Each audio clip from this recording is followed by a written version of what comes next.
نماز جاری ہے، صفوں میں سناٹا ہے، اسی دوران آسمان سے وحی نازل ہوتی ہے۔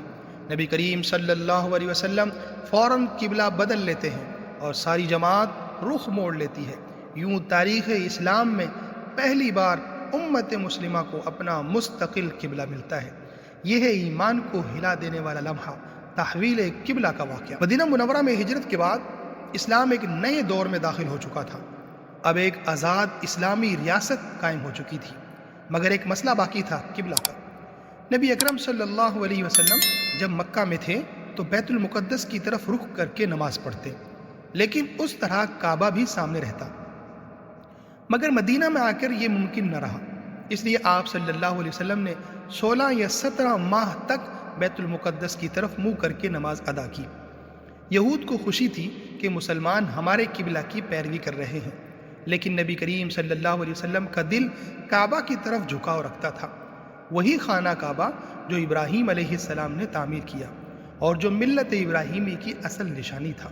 یہود اپنی ضد پر قائم رہے، اسلام قبول کرنے کو تیار نہ ہوئے، بلکہ طعنہ دیتے کہ محمد صلی اللہ علیہ وسلم ہمارے قبلے کی طرف رخ کرتے ہیں۔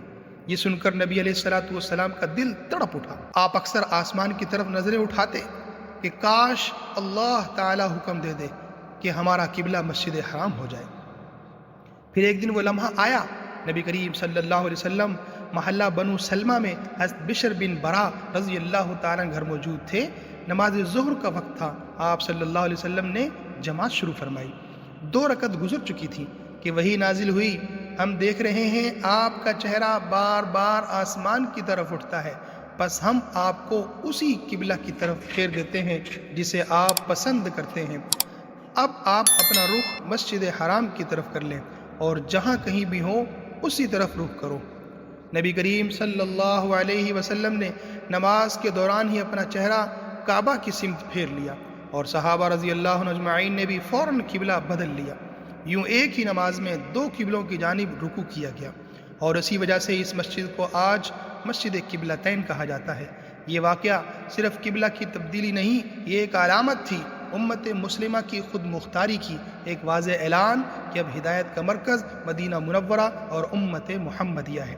اللہ تعالیٰ نے اعلان فرمایا کہ ہم نے پہلے قبلہ اس لیے رکھا تھا تاکہ معلوم ہو کہ کون رسول کی پیروی کرتا ہے اور کون منہ موڑتا ہے۔ یوں قبلہ کی تبدیلی نے ایمان والوں کے دلوں کو مضبوط کیا اور اسلام کی پہچان کو دنیا کے سامنے نمایاں